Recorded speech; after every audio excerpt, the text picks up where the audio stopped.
This is Kat Moss from Scowl, and you're listening to The New Scene.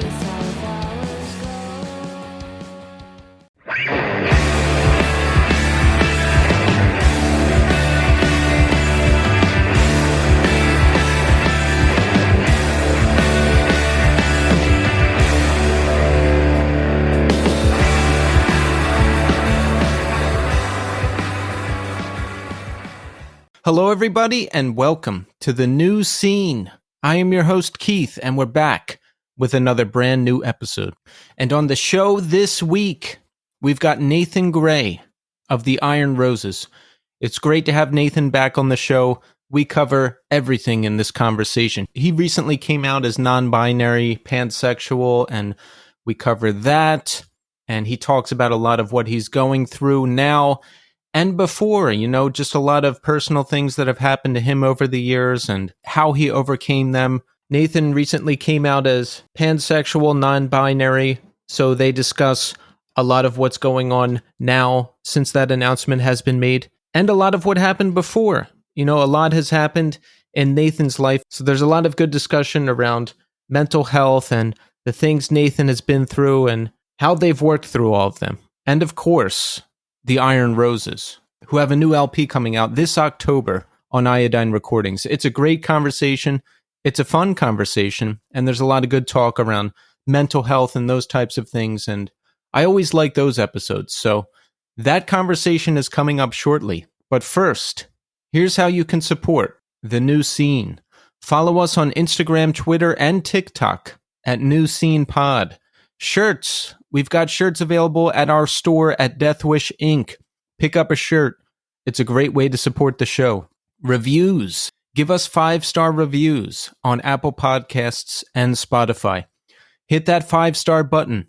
You can write a review on Apple Podcasts, and you can leave feedback on each episode in Spotify. Let us know how we're doing. And you can always reach me at newscenepod@iodinerecords.com. Also, don't forget to support Iodine Recordings.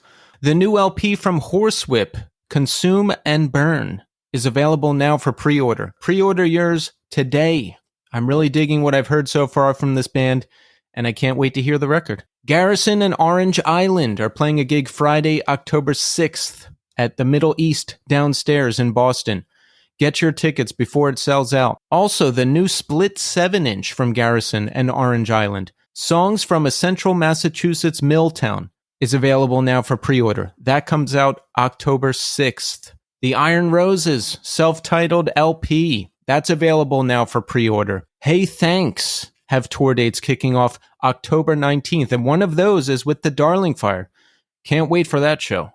For a full listing of Hey Thanks tour dates, head to the Iodine Instagram or to the Hey Thanks Instagram. Also, Rebuilder have tour dates kicking off September 1st at the Sinclair in Cambridge for their excellent new LP, Local Support. Go see them if you have the chance. I love the new record. For a full list of dates, check out the Rebuilder Instagram.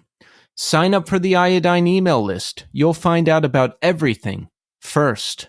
For more information, head to the Iodine Instagram at Iodine Recordings or head to their website at iodinerecordings.com. Also, don't forget to support this month's sponsor, New Morality Zine.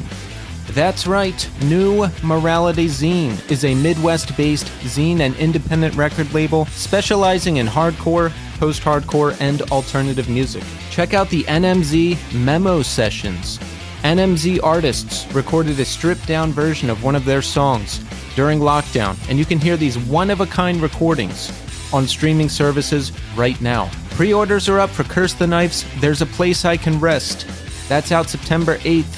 Vinyl and merch bundles are available. And check out the new single, Big Ol' House. The cassette repress of Wish You Were Here by Demo Division is available now. That's limited to 50 tapes. Stateside has tour dates this fall with Montclair to support their release. It's What We Do. Those kick off September 15th in San Diego. There's very limited merch from Mile End left in the NMZ web store. Grab it before it's gone. There's very limited copies of the Spithouse LP left in the NMZ web store. Also, NMZ has a second press of Far Out Hardcore, by Spaced on orange cassettes. It's really good. If you haven't heard it yet, check it out. Pick up one of those cassettes today in the NMZ web store. And speaking of the NMZ web store, get 10% off any order with the code NewScenePod. For more information, head to the NMZ Instagram at New Morality Zine or check out their website at newmoralityzine.com. All right, let's talk music recommendations. I have not been listening to a ton of stuff lately, especially new stuff. It's just one of those phases I'm in. But I did go back in time and listen to Another Language by This Will Destroy You. That's their 2014 LP.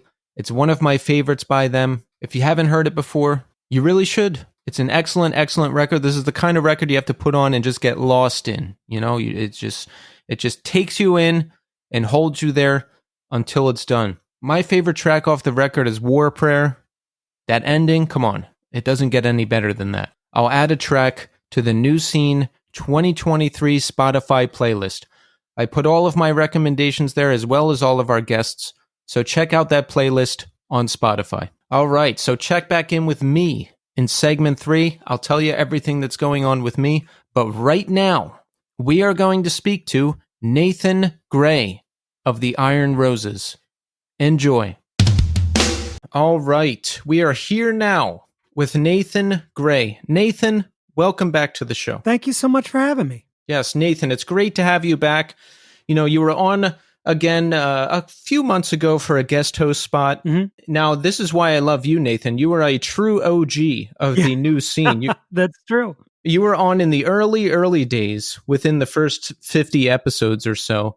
But it's great to have you here back for an in-depth conversation. There's a lot going on. Oh, yeah. The Iron Roses have a self-titled LP coming out in October on Iodine, right? Correct. October 20th. October 20th. That's very exciting. And you know what? We're going to cover all of that, Nathan. We're going to cover everything. But first, I want to ask you, how are you doing today? I am doing okay. I am, it's been a little stressful and crazy. Just all the rollout that we're doing for the album and just in general, my life is fairly wild at the moment. So, but I'm doing good. Things are going in the proper direction. I like that. What's going on in your life, Nathan? Do you want to talk about it or not? Well, I mean, there's a lot going on in my life, and most of it is fairly public at the moment. And that is, you know, coming out as non-binary and pansexual and all of that has been a adjustment for some. And, you know, a lot of my good friends, I mean, there's no issue there, but I think within my family and things of that nature, it's been a hard, I don't know how to put it. It's just been difficult. You know, I think when you come into your happiness and you realize who you are and what you want out of life, a lot of times it's very difficult for others who have a different viewpoint of you that makes them feel comfortable. And at the end of the day, you have to do a lot of, well, I'm not really fucking concerned about your comfort. I'm worried about mine, you know? So people don't love that. So it is what it is. Yeah, it can be difficult. You know, I've had members of my family come out and we dealt with that. But I've also thought like, wow, well, like what if my parent came out, or what if a sibling came out, or how would I feel about that? And what would I do? And what would I think and all of that? So I am, yes, as you're stating, I imagine within the family structure, there is stuff to deal with. Yeah, without a doubt. But we're getting through it? Yeah. I mean, you know, it's one of those things where you get through it regardless of whether anybody's cool with it or not. You know what I mean? You get to a point where it's like, okay, well, you've had enough time to figure it out. If you haven't figured it out, I'm just going to keep being me and we're going to deal with it, you know? Yeah, because you have to be you. Yeah. You can't change who you are. Yeah, I don't have a lot of time for that shit. So we're running out of time. Yes. So it's good to, I'm glad. Yeah, I've seen a change in you. I've seen the announcements on social media, so I'm happy that you're coming into more of who you are. And I want to talk about that some, if we can. Oh, absolutely. We can talk about anything. Yeah, because I've seen you say on social media, you had been going in and out of closets for most of your life. And I'm curious about that. Now, dating back to, I'm talking like late 90s when I first got into this music and everything, in teenage hardcore knitting circles, you would be a topic of discussion. Like, is he gay? Yeah. Is he not gay? What's going on? And even in more recent times, I've spoken to people and they've asked me, like, did you ask him? Do you know what's going on? And I say, no, like we didn't talk about that particular subject at that time. But now we are. I'm curious. Yeah, here we are. But I'm curious about your journey and kind of how you came to where you are now, because I think talking about it, and I think people hearing about it would help them if they're going through the same thing. Yeah, absolutely. And that's why I love talking about it, because I feel like it gets very confusing. It's difficult. And when other people can hear you telling your story, it makes their story just a little bit easier. But it's funny because Becky, who also sings in the Iron Roses, was saying the same thing about like mid to late 90s, like hardcore circles and like message boards and stuff, always having those questions. And, and it's funny because I probably came out about 4 times, like, cause I didn't know what the hell was going on. I feel like at the time, obviously people were trans, people were non-binary, people were pansexual, bisexual, whatever, but the terms weren't as known, at least not to me. You know what I mean? So it was hard for me to realize what the fuck was going on, because it was like, am I gay? Am I straight? Am I this? Am I that? I'm really confused about like my gender and who the hell I am. And so it came out in these ways where like 1 second I'm like, I'm gay. No, wait a minute. I'm straight. No, I'm bi. No, fuck. What's the term for this craziness? You know, like, and so it was very frustrating over the years to go in and out of closets like that. And then to finally get to a place where at least I'm on my way, you know, because I feel like you never truly land. There's always a journey. Everything's fluid. Everything changes until it doesn't, you know? And so I feel like I'm in that moving stage, in that fluid stage where I'm still trying to figure it out a little bit, but that at least there are terms and there are ways of understanding it that I can explain it to other people, and then they can go, oh, okay, I've heard that before. I know what that is, you know, instead of people just looking at you like you're insane, you know? So that journey has been going on for decades and trying to figure that out. And, you know, being raised in the church and all that kind of stuff, it didn't make it much easier, you know, because no matter what it was, no matter what I was feeling, it was obviously sinful and wrong, and unnatural and horrible and, you know, whatever. So trying to figure that out with that lingering guilt of that upbringing was very difficult. And now getting to the point where I'm just now at 51 going, okay, I sort of get it. I'm going to see where this journey takes me, has been shocking. In a good way to me, in a good way to some of my close friends, in a very bad way to other people who, you know, just don't get it, don't want to get it. And it just fine. You know, I've fortunately gotten to the place where I don't have a lot of time left to deal with this. You know, I'm just going to start being me and taking that journey as I take it. And it's going to get weirder and wilder and crazier and more wonderful and more happy. And I'm just going to go there. And if everybody wants to jump off, jump off. It's not your train ride. Exactly. I find the older I get, the less I care about outside opinions, right? Yeah.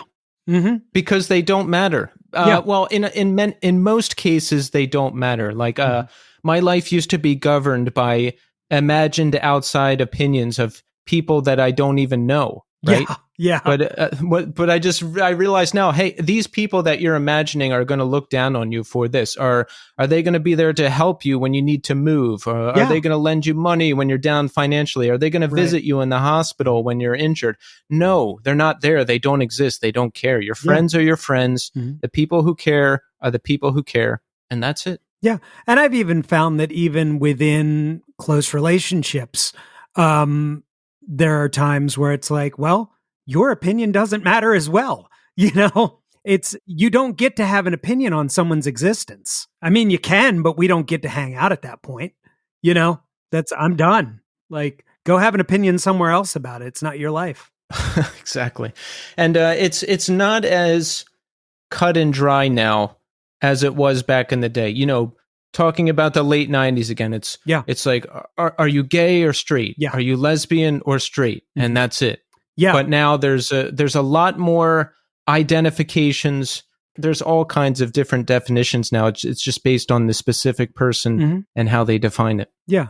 And it's about being able to set your own boundaries for respect from others and to understand the world around you, to understand yourself and to understand who is going to love you where you're at. And so it's sort of awesome. Like, it's very confusing for some, and it's very amazing for those of us who have grown up so fucking confused all the time on where we were. And now it's like, oh, there are terms for this. Oh, this is a thing. Like, I'm not just weird. This is like a thing. Cool. All right. There's other people like this. Awesome. How have things changed for you since discovering more about yourself? I think in many ways, the only thing that's changed for me is the amount of time I spend on the couch in deep depression. And so we're hoping it's less. Oh, yeah, less. Sorry, I wasn't specific. Yes, it's much less. Okay, now. Good. Yeah. So I should have been more specific there.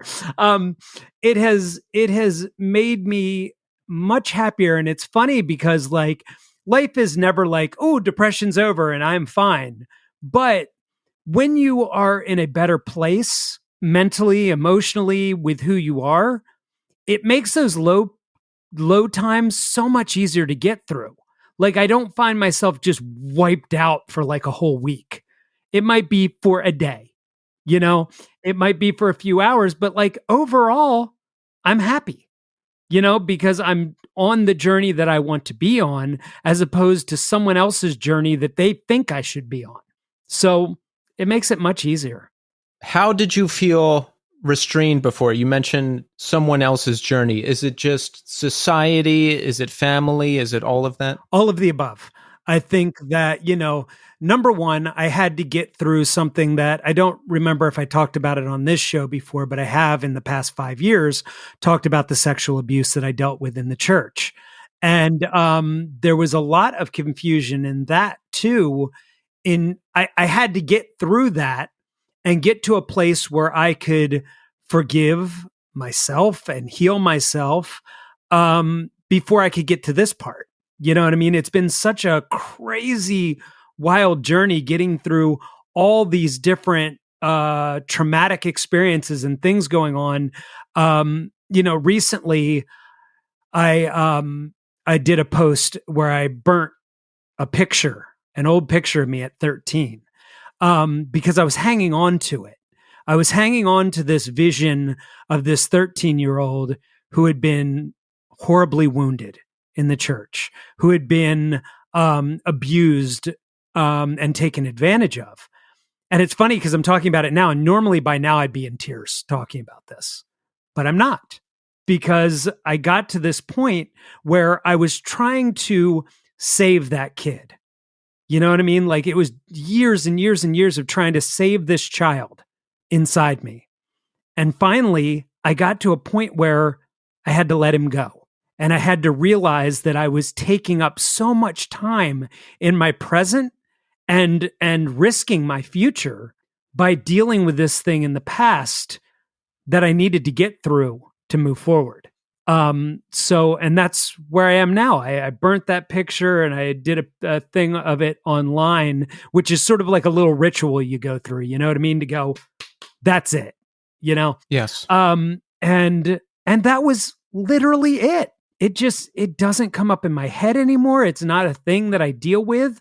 It was, I mean, obviously a thing I dealt with all my life, until probably about 5 or 6 years ago when I started going, I need to deal with this. And it was a rough road for like 5-6 years until now. And now that I've gotten into becoming who I am, and I've gotten through, you know, really going through what had happened, I feel great. I love that. I love that. And yes, it's got to be so empowering to take control back and be able to talk about it or just deal with it without breaking down, right? But that's part of the process. I mean, you're in the process of letting go until you can do it. Yes. And it's not like you only have to do it once. I mean, there's things I let go of every day. I was thinking about your situation. I went through now. What I went through is not the same at all, so I'm not gonna make that comparison. But I went through something where I'm part of an organization, right? An organization that's supposed to be dedicated to making you feel better, right? It's supposed to be a supportive place, right? And I went through some bad things there, and I was made to feel unwelcome. It was a concerted effort to, make me feel bad and unwelcome. And I had a lot of anger and a lot of fear and a lot of things tied into that, right? And it took me a long time to even be okay with it, and it'll take me even longer to fully let go of it. So thinking about your situation, right? The church is supposed to be a bastion of hope, a place of what's the word I'm looking for? A place of refuge, right? So to be betrayed by that, I mean, is just, of course, it would take decades to process and come to terms with. Yeah. You're thinking of some place that you consider a safe place, and then it becomes very unsafe for you. It's hard to deal with. It's hard to, and honestly, like keeping it inside and burying that with all the other things that like I was trying to hide from myself and everyone else was just, it came to a boiling point, where I was just depressed and or just angry all the time. I one of the things that I tell people is like there's a point where I would see people smiling and be like, what the fuck are they smiling about? Like it'd make me angry. Right. You know what I mean? Right. And that you're through that when you see people smiling, and it doesn't matter what the fuck they're smiling about. You're just stoked they're happy, and that's fortunately where I'm at now. And it's weird looking back at that I was so troubled and so pent up inside that like just watching other people be happy, no matter what it was for, made me angry.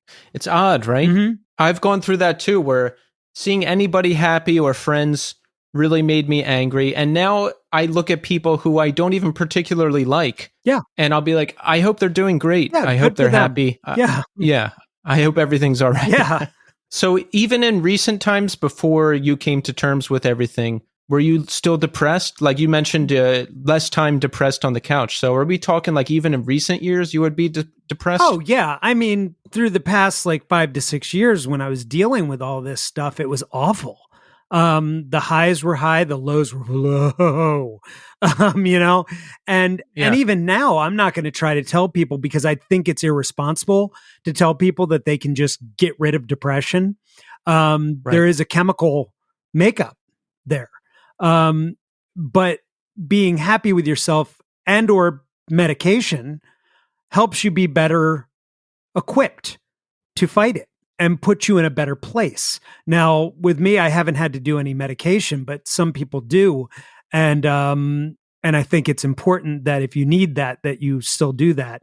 But also, getting yourself into a place where you are happy with you is very important in order to fight depression, or to live with it. You know what I mean?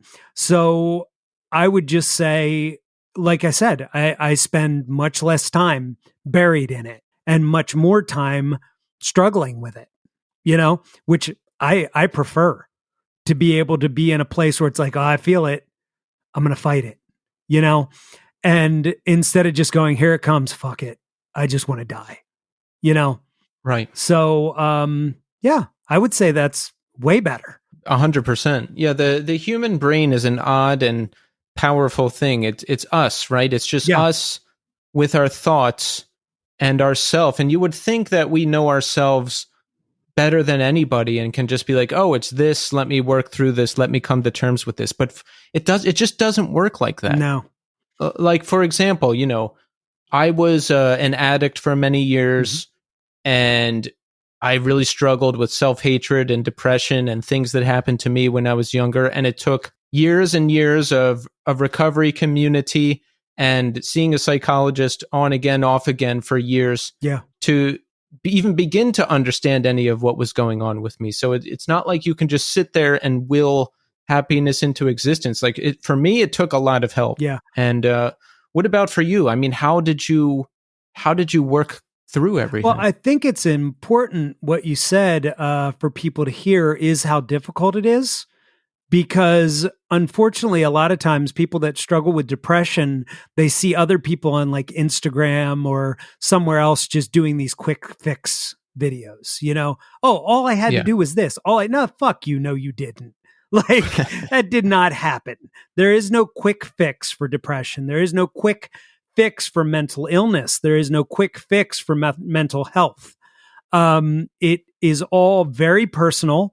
Sometimes you need counseling. Sometimes you need outside help. Sometimes you need medication. Sometimes there are some things that you can get through on your own. And fortunately for me, I was able to get through, well, I don't want to say alone because I had friends. I had people that helped me through those things and loved me through them. But for the most part, I needed to get through a lot of it by myself. And that took, like I said, 5 to 6 years of me really dealing with it. You know what I mean? Not like before that, where it was just like festering. I had to get into a place where I'm like, okay, I see it and I'm going to take it head on. And so, I would suggest that anyone out there that's dealing with depression or issues with mental health is to please not take any one person's advice or any one person's story and use that as what's going to help you. Because a lot of times what people will do is go, oh, all I have to do is that. And then they go do it. It doesn't work and it devastates them. What works for me might not work for you. What works for the 3 million people might not work for you. So it's very important to take the time to really study what you need for you. Yeah, that's great advice. And you can fall into traps easy on Instagram, TikTok, like, I just did this with this person, or I just took this pill, or I just took this supplement. No, it's not an easy fix. In my own personal journey, I tried illegal drugs, then legal drugs, then illegal drugs again, then psychiatry, then 12-step, then 12-step plus psychiatry. It took a very long time to get to where I am today. It sounds like it took you a lot of soul searching to find out where you are. So that's great advice. Try a lot of different healthy things and figure out the right combination that works for you. There are no easy fixes. Well, the illegal drugs are an easy fix, but don't do that. I tried it. Doesn't work. Yeah, no. And that is the one thing that I can promise you, anyone out there, whatever you're going through, alcohol and drugs are not going to make it better. No. That's just all there is to it. I don't want to sound like a camp counselor or anything, but it's the truth. The medications that you may need to take could have bad side effects with the illegal drugs that you may do or alcohol. Not only that, but just self-medication is never going to help. I've done it. I've done it. As you said, I've tried it. It doesn't work. It doesn't help. For me, it didn't even mask it. It made it worse. And I don't know why I kept doing it. Oh, really? Yeah. So you didn't even at least have a period of like, hey, I'm having fun. And I feel, wow, that's unfortunate. Drunk and coked up and angry. That's not a good combo. I cruised for at least a decade on masking everything. Oh, well, hey, Damn. So you didn't even get that? No, didn't even get that out of it. So I've been clean off most things for a while, but I've stopped drinking even like just a little while ago. It was within the age of the Iron Roses, but there was a point where I was like, why am I doing this? Like, right. Honestly, like I got to the point where it was like every once in a while I'd have a drink with dinner. I never got buzzed or drunk, but it was like, well, if I'm not getting drunk, why am I doing it? What's the point? They have non-alcoholic beers.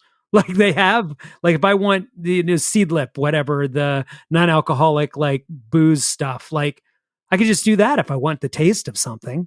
So no point. It's just a repetition, old habits, Yeah. So part of your journey of dealing with things that happened to you and everything in your past. Listening back to our original conversation, you said a lot of that started with your solo music, feral hymns to be specific, correct?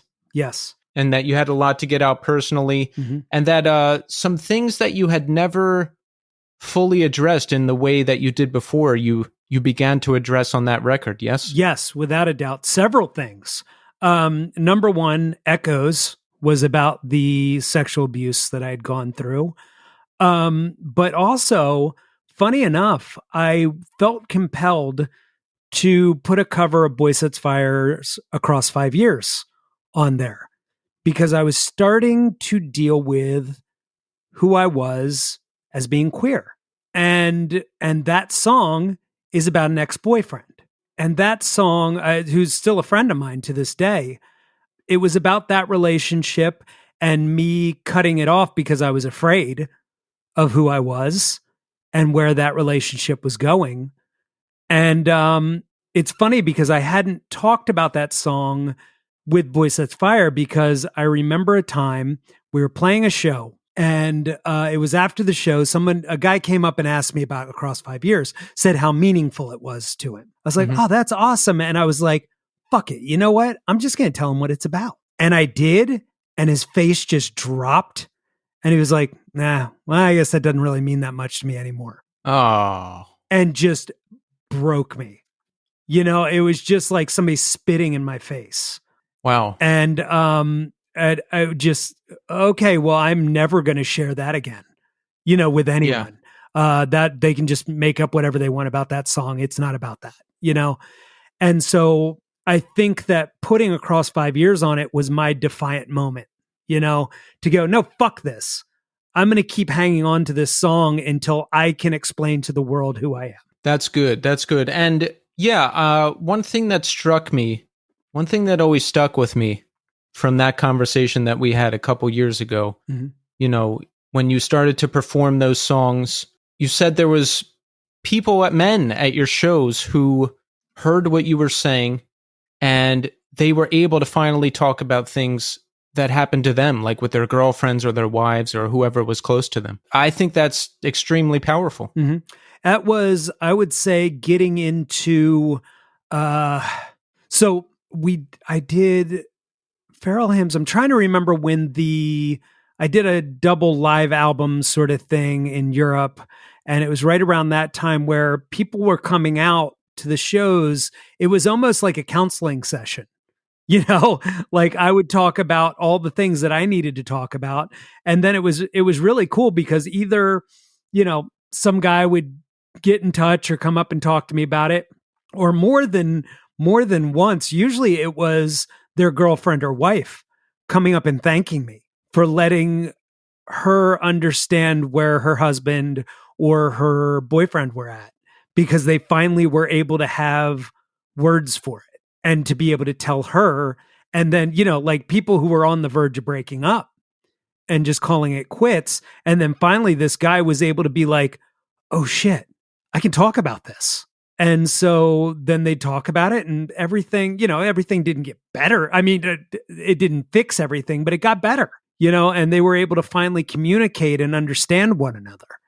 And he didn't have to be quiet anymore, about this. So that was a huge thing and something that we have, as we've grown into the Iron Roses, have really brought that into this, that idea that what we are doing isn't just music. It's not just we talk about politics a lot. It's not just a political statement. It's not just that. It's a holistic thing that we're doing. And we're trying to create these safe spaces and these areas where people can just be themselves so that they can heal with themselves and with whoever they're with. I love that. Yeah. So, I mean, on one hand, you have a guy who can't connect with the song anymore because he finds out it's about two men. Yeah. Okay, that's his problem. Yeah. But on the other hand, we're helping all of these other people who can connect with the message. So that's good. It's good that we're sticking with that and we can focus on that. It's been wonderful connecting recently with more non-binary and trans people through me coming out and talking about who I am and being able to, help people who feel outside and weird to feel accepted, to feel like they have almost a spokesperson to an extent, or someone that just understands where they're coming from, who has a microphone and attention, So it's been a great process to go through this healing publicly. has just created a lot of really cool friendships and a lot of really cool experiences with helping others. So I want to trace some more of the origin of the Iron Roses. Now, I guess it started with you and your solo work, right? Feral Hymns, working title. Mm-hmm. That's where it began. Yes. So talk about kind of the evolution of you and your solo work and how we start to move into the solidified group of the Iron Roses. Yeah, sure. So it started with Feral Hymns, which Feral Hymns started because I needed to speak out about what I had been through, and I wasn't quite sure how to or if I wanted to, but music seemed like the way to do it, and so I began there. And funny enough, Becky, who sings in the Iron Roses as well, has sang on every single one of those albums too, as a backup singer. So as I moved on, I started collecting people to an extent, you know what I mean? Because I sort of in the back of my head knew where this was going. When you go from Feral Hymns to working title, you sort of know what you're doing. You know what I mean? It's like, okay, it's getting a little lighter. It's getting a little bit more band structured. It's getting a little bit, you know what I mean? And I feel like, so you do Feral Hymns and then working title and then Rebel songs. And as you move through it, you can see the evolution happening where it's turning into more of a band. It's becoming less dark and in a like personal in a dark sense, and more political / personal, and more sort of like you've heard from me before, but in a more joyful manner. And as I was doing that, I was sort of testing who was going to work out and who wasn't. Because at first the thought was, well, it'll just be Nathan Gray and a backup band. And as I kept doing that, I was like, ugh, I don't like this. I don't love that. It's almost, it sounds like a blues band, like Nathan Gray and the Iron Roses. It just sounds wrong to me. And I honestly, I think that part of my healing was part of letting go of some ego and realizing that I didn't really want to be front and center as much. I love being part of something, not just me, and a collective working, because I feel that's where the best things happen. Like as a solo artist, I have no ability to filter myself. It just sort of like, let's throw this at the wall and see what happens. But with a band and people who are autonomous and have their own part in that band, we check each other. There's a check and balances for songs, for lyrics, for ways we behave, for ways we release things and do things. And it became so important to be part of a collective group. So going through that where, Rebel Songs was basically just me, my friend Jed, and my friend Gene wrote everything and then tried to record it.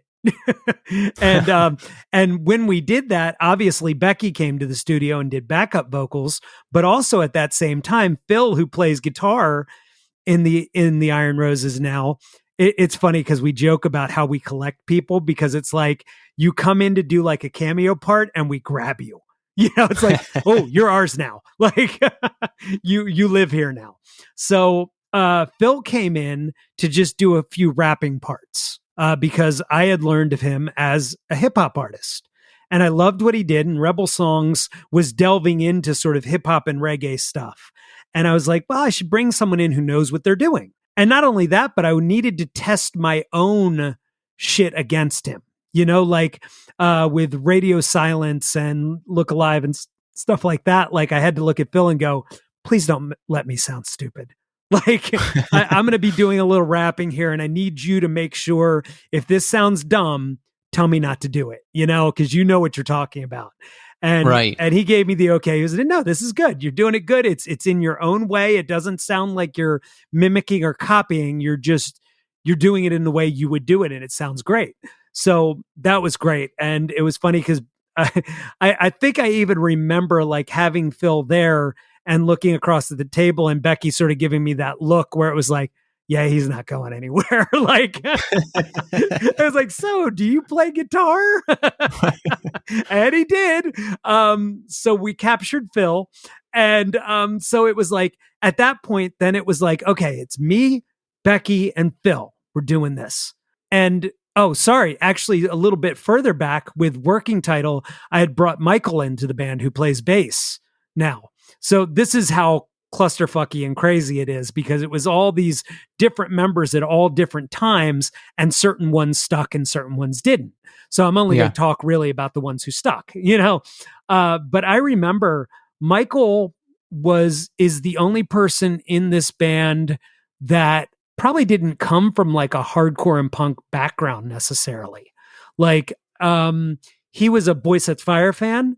And when he heard I was looking for a bass player, I think his brother sent him the post and he wanted to try out for it. And it was him and one other guy that was trying out for bass. And he came in and played with the band that I had at the time. And honestly, I wasn't completely fixed on him. I was sort of like, I think the other guy's going to work out better. Right. As luck would have it, the other guy was like, I can't really tour. Well, that fixes that,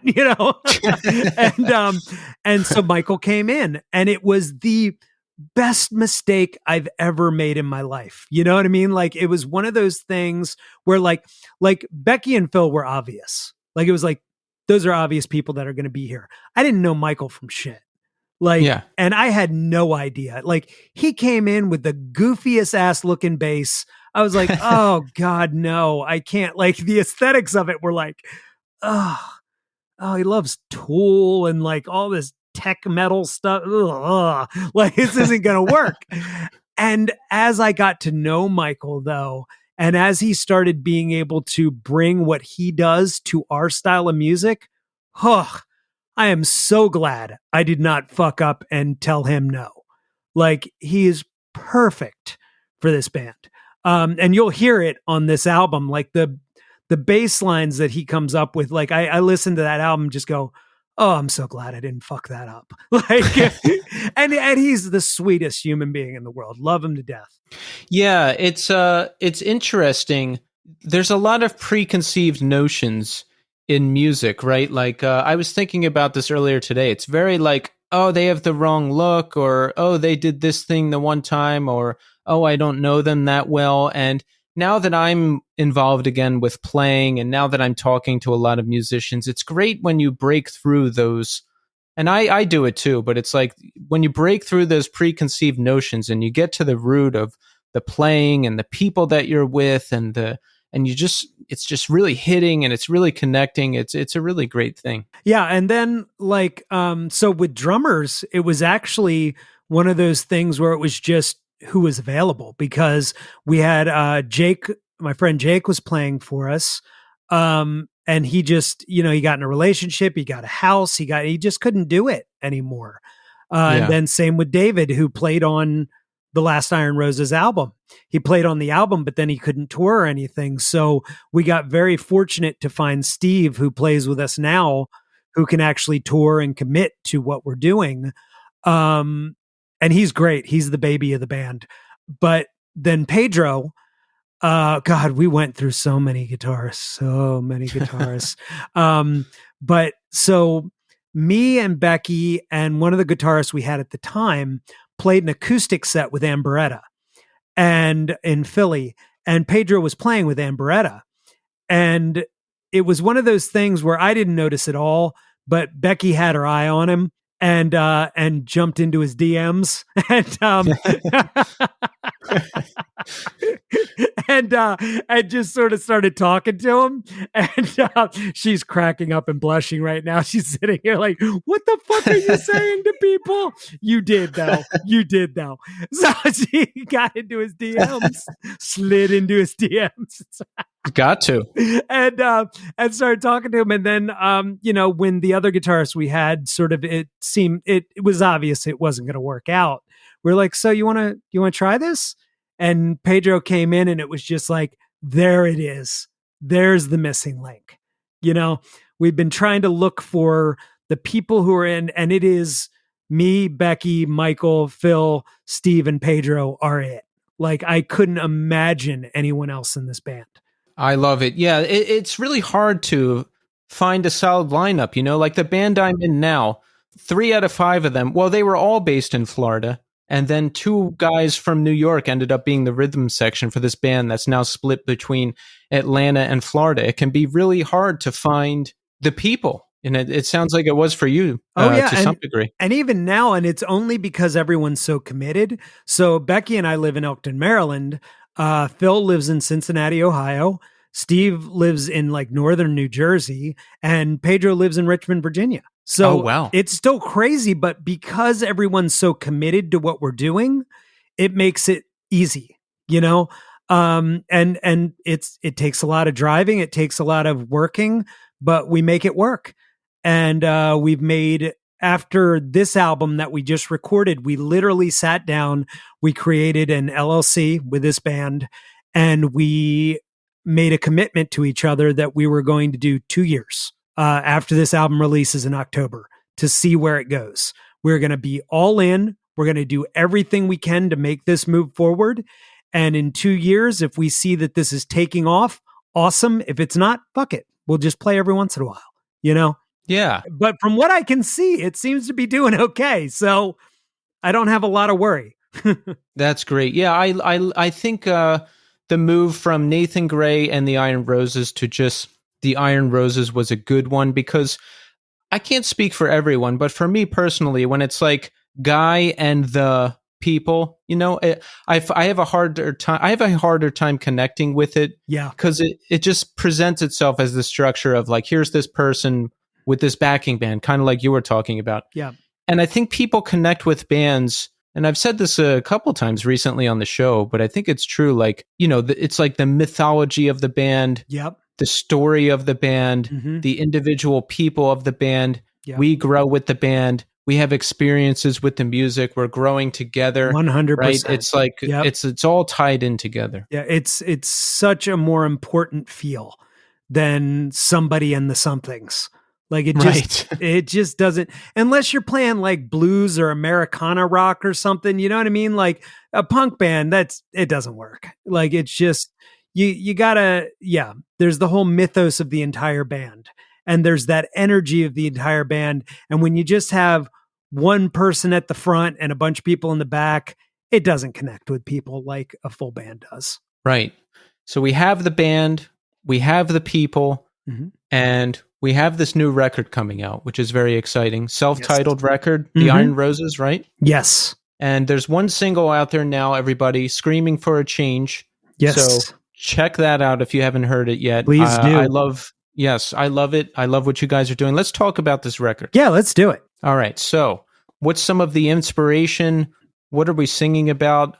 Well, you know what? We'll get there in a second. Let's start with an easy question. When did production on this record begin? I'm talking like beginning to write it.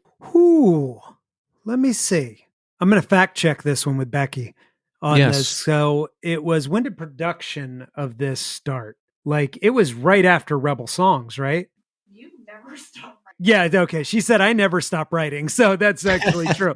I am a crazy person and I am constantly writing. So some of these songs that you hear were actually taken from parts that never made it to Rebel Songs. Okay. So ever since, we started demoing in May of last year. But that's not to say, you know what I mean? We were writing and I was throwing things back and forth to other people in the band. And that was a cool thing too, because it was like, here's some songs that didn't make it to Rebel Songs that I feel have potential, but not as how I wrote them. And so I'd pass them out to everybody else and they'd go, oh, well, you need to change this and you need to do this. And we'd pass it back and forth until all of a sudden it was funny because like there's a few songs like Screaming for a Change. Let's start with Screaming for a Change. I Yes. sent the original version to everyone in the band and they were like, oh my God, I had forgotten. It was like a straight up reggae song. Like it was Oh. just a slow reggae song with a different chorus attached to it. It was boring as all hell. Like it was like, and it was like, oh my God. Like, and it was funny because it was like a few people are like, oh yeah, I remember this. And some people are like, sort of remember this, but wow, this has been through so many changes, you know? But it's, so yeah, that's when we started doing everything. I think May would probably have been when we were like, okay, seriously, we're working. And how's it work? Do we just send the tracks around to each other and everybody adds their thing on top of it? Yeah. So it's sort of a combination thing, which I'm stoked to get into again for the next album. But it's so we all write something, you know what I mean? Like whether it's a full song or it's just a part, then that all goes into, you know, not GarageBand, Logic, like whatever anyone's using goes into the online pit where we mess with it and mess with it, mess with it until it's almost there. Then we schedule in-person practices with them. So you get them to where they're almost there, good enough, and then you get in a room and you play them and really suss them out. And then, and that's how we did this whole album. I look forward to doing a little bit more in person next time because that's when we really made some cool changes and differences to songs. But I still think it's important to start off some things so you don't get frustrated in the practice spot to suss them out a little bit online. Yeah, because when you're spread out as much as your band is, if you're only playing when you're together, you know, like when you just get together and jam and try to come up with something, sometimes you come up with something and sometimes you don't. And look, everyone's older, we have jobs, we have expenses, you know? Yeah. And you don't want to waste time when you get together. So it's better to come there with actual ideas of songs to work on. Exactly. Mm-hmm. So would this be the first Iron Roses album where we're working like cohesively together as a band? Yes. And that's what's so cool about this album, because if you listen to Rebel songs, there's a different style in place that is me. You know, I was bringing in the ska and reggae and hip hop influence to stuff, but honestly, the way I strum guitar and stuff, no matter how punk I want it to be, it's going to come off a little rock, you know, and a little bit almost like Midwestern to an extent, you know, have a bit of an Americana vibe to it, which I don't want. It's just how I strum guitar, and I don't want to play guitar, you know? So bringing Pedro and Phil in, when you listen to this album, I mean, you can already sort of hear it on Screaming for a Change, but when you listen to this whole album, it's crazy. So Pedro is probably one of the best rhythm guitar players I've heard. He's just very steady. He's got a very down-picking Ramonesy feel to what he plays. Which is what we needed, is to punk it up a little bit. And then Phil brings in this crazy, like almost metal thing to stuff where it's like these discordant leads and things that you wouldn't normally hear in what we do that makes it so much more valuable, the song, and so much more original. So being able to bring those things together, having Phil and Pedro together in the guitar section, and then to have Michael, who is just wild on bass. The only thing that I can relate it to is maybe Rancid, Matt Freeman. You know what I mean? That really busy, but it works because you can hear people who are real busy and it's like, Jesus, calm it down, you know, but with him, it's like, it's so natural and it's so flowing and it works so well with what we do, but makes it original. Like with Hot Water Music, like yes, their bass player is the busiest bass player in the world, but it works. You know what I mean? It brings originality to what they do. And so I am glad that we have that now in what we do. It's not just like a guitarist playing bass, you know? Yeah, that's great because I'm playing bass in the band I'm in now. And listen, when it comes to bass, there's a good busy and a bad busy. I think there's no in between. So if you have that good busy, that's the place to be. Oh, it's so good. I love it. So was it an adjustment at all, like working with the band now? Because I guess before maybe you were writing a lot of stuff. Is it hard to let go of some of the control? It was very difficult to let go until I started to let go and saw what came from it. You know what I mean? Like it was like, oh, I don't want to let go of this. This is mine. This is my thing. And then as I slowly let go, it's like, oh shit, they got it. And honestly, it took getting this team now. Like what we had before, I just couldn't let go because they didn't have it, you know? And with this team, I could just go, fuck it, you know, and just, it's great. You know, everybody has their own part to play in this and brings something new and original to it. You know, like I said, we've got, Pedro and Phil doing guitar. We've got Michael doing bass, and then Becky brings in, I mean, you hear it in Screaming for a Change, but you'll definitely hear it even more on the rest of the album where we're both singing. It's like a duet going on throughout this whole album. And she's doing the harmonies and I'm doing the melodies, but no one's necessarily the front of it. They just intertwine. We were talking about it yesterday and I was like, it's almost like Alkaline Trio. You know what I mean? Like there's no lead there. It's not that Matt or Dan are really the lead. They switch off leads sometimes, but really they're both singers. They're both the singers for that band.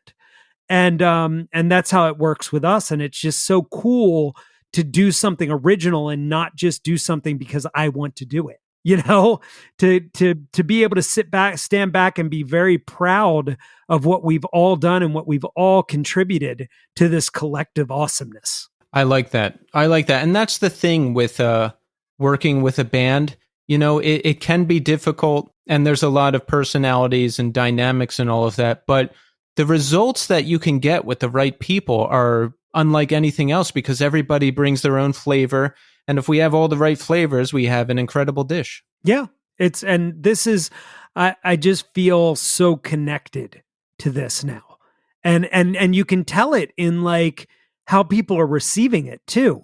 Like fans and friends and stuff that honestly, they liked my solo stuff. They weren't this enthusiastic about it. You know what I mean? And I don't blame them. Like, this is exciting. This is something new and different and exciting. It's not just that dude from that band I like went solo and yeah, it's good. It's great. I mean, yeah, it's great. You know, like this is something brand new and cool. And I love it for us. I love it for our fans. I love it for everyone. So you said we're going to go full speed ahead for 2 years. Yep. And what does that mean? National touring, international touring? All of it. We dedicated ourselves to October 20th when this record drops. So this month and next month, there will be single drops. So you're going to get a single this month. There's going to be one next month, and then it's going to release on October 20th. On October 20th, that's go time. And we're finishing out this year with a short tour down to Fest in Gainesville. And then we're going to go to Europe in December.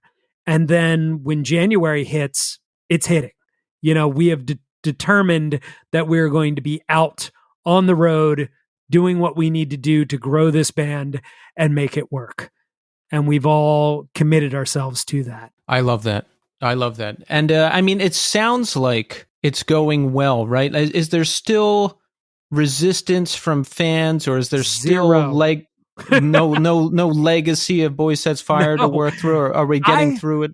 I have never not heard the word Boy Sets Fire more in my life than with this band. It's sort of cool, you know, and I think that's also taking my name out of the equation. You know, that helped with that. Instead of Nathan Gray and the somethings, it was like, this is a brand new band. And it's funny because, you know, and that's not to shit on the legacy of that band. It's to say that this band has done so well that it's unnecessary to use that for anything other than what it was. It's a brilliant legacy. you know? And I think that band did amazing things in the time that we had. And now moving forward, people are just really locked onto this. And I love that. I love that I'm able to, and we are able to, as a band, surpass that. Because that's not easy. It's not easy for bands to, I mean, you can even think back way back in the day to like Fugazi coming from Minor Threat. Ian MacKaye had a hell of a time getting people to stop talking about Minor Threat. You know what I mean? To get into Fugazi. But it happened. Yep. You know? And this is happening now. And it's really cool to see that people are accepting this as what it is and not just an extension of what was.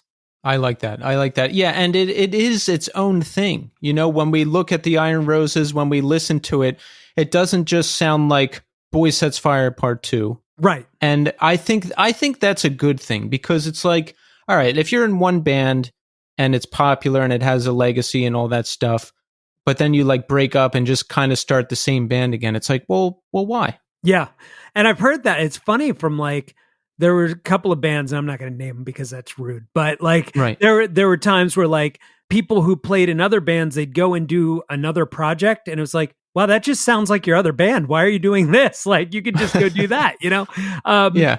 I mean, you know, I guess it's just a fun thing to but it sounds just like this, you know? So that was definitely a thing that we wanted to avoid, because it is difficult with my voice. But I think that how we avoid that is, number one, music is very different. You know, it's still aggressive. It's still joyful. It's still what it is, but you've got mine and Becky's voice together. You've got a very different feel. It's not so much, it's just not Boy Sets Fire. You know, it's just not. So it's cool that people are recognizing that and accepting it for what it is, instead of just going, oh, well, this isn't what I wanted to hear. It's like, oh, I like this also, you know? Right. And I'm looking at your numbers here on Spotify, Nathan, and we have some healthy numbers here. Rebel Songs almost at 500,000 plays. That's got to feel good, right? Oh, yeah. Yeah, it's been great. And just now, like, we were just looking at the Spotify numbers for this one single, and they were at 10,000. I mean, that's just cool. You know, like, you know, I feel like going into this band and seeing how the pre-sales are going with it, how the Spotify numbers are going, how we've been invited onto like Faction Punk on Sirius FM, you know, or Sirius Radio. Yeah. Like that's a good feeling that people care and they want what we have, you know? And that's just rad. Like, because this band really means a lot to me. It means a lot to us as a band. And just to be able to, well, I think one of the things that really jams me up, that gets me like really excited, is that I was able to bring everybody together into this, and they get to be in something that takes off like this. You know what I mean? There's something in me that wants to do that for other people. You know what I mean? Where it's like, oh, look how cool this is. And like have people that like, maybe, you know, they've done other music, they've done other bands, but it hasn't taken off like this, to be like, oh, I get to do this with people, you know, and for them and with them, you know, it's just cool. And for it to be so obvious that it's not because of me. You know what I mean? Like, it's obviously it gave us a step up, but because of the fact, like I said, it hasn't been mentioned once, you know, Nathan from Boy Sets Fire, you know, that's not a big thing on this. So not having that looming over us, and the band being able to feel like they have a part in this and that they are helping to grow this and make it what it is awesome. That's great. That's great. Yeah, it's great to be able to give back. I try to do that in my own little ways when I can as well. And it's just, and I do it not to feel good about myself or boost up my ego, but I always think of that scared, lonely, angry kid who just felt like he could never get a break or could never do anything that he wanted to do. So if I can help people out when I can in little ways, it's just my way of giving back. Yeah, absolutely. So you have Becky there with you? Yes. Can I ask her a question? Absolutely. Can you put your headphones on? He has a question for you. We have a little joint headphoney thing here, so I'm going to give her the mic. Yes. Hi. Becky, how we doing? Good. How are you? Excellent, excellent. Are we excited about the new record? Yes, a whole lot. That's awesome. And how is it working with Nathan? Do we love Nathan? Everything good? I'm sitting right here. We got to gossip a little bit while he's away. Okay, plug your ears, baby. Plug your ears. It's awful. Let us out. No, it's awesome. It's good. And I'm sitting here listening to him or to them talk about the kind of shift from solo artist to person in a band. And for me, it's been fun to watch that firsthand. I was kind of laughing a little bit when they were talking about letting go of control because I know that was a big deal for them. But I think so much flourished when that happened and when they could let go a little bit. And it's just been awesome to kind of see this thing take flight as a group of 6 individuals who have different, stories and different places in life and different social and, sexual backgrounds or sexual identities or whatever that may be. It's pretty cool to see the story get written from a book that has many different authors. So it's been good. So wait, do you live with Nathan? No, I live 2 doors down from Nathan. I see. So, excuse me if this question is too pressing, but are you and Nathan like together or just neighbors or just bandmates? What's neighbors, the situation? We're bandmates. We're friends. Neighbors, bandmates, and friends. Got it. It was a personal ass question, wasn't it? We're digging deep here today, everybody. Yeah. So you're front person for the band as well. So are you up front singing backups with Nathan the whole time? No, I'm up front singing with Nathan the whole time. Yeah. Not backups. Not backups. Oh, you're like co-lead vocalist. Yes. Yep. Oh. Yes. You'll see us dancing across the entire stage together. Like it's definitely a co-fronted thing. Okay, good. Because I was going to ask, like, sometimes someone will be in a band and they just do backups or like they just play keyboard or they'll just shake a maraca or something.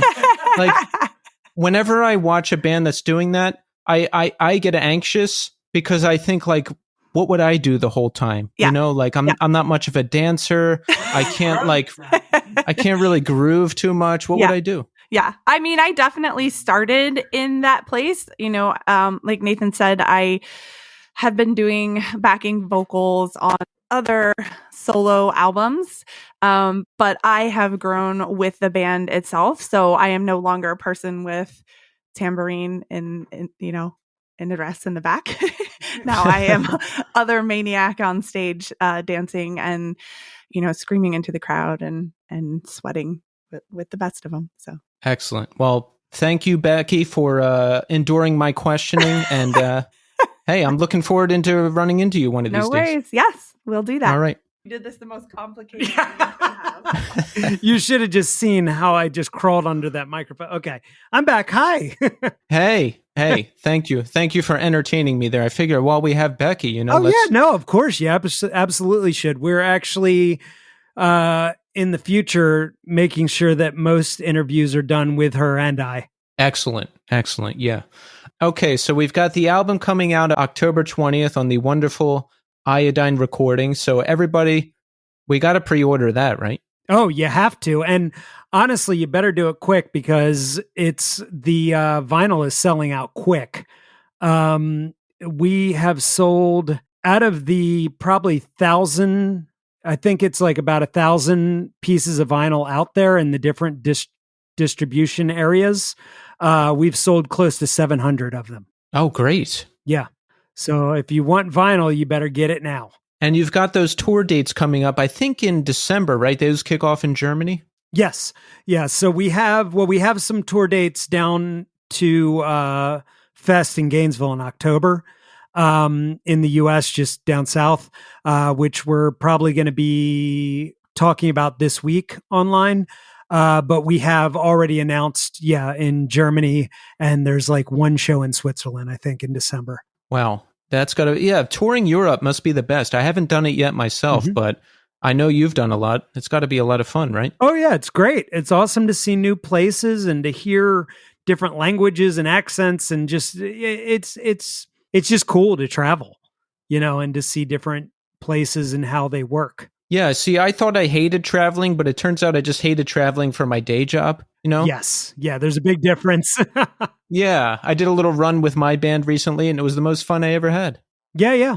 Well, Nathan, I just want to say thank you so much for taking the time to come on the show. Really looking forward to the new record, and thank you. This was great. Yeah, absolutely. Thank you so much. I appreciate it.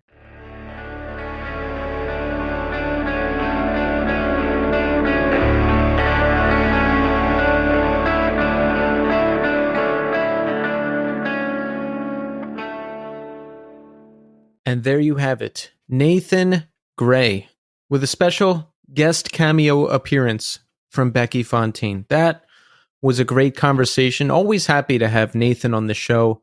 They are just so forthcoming. They put it all out there.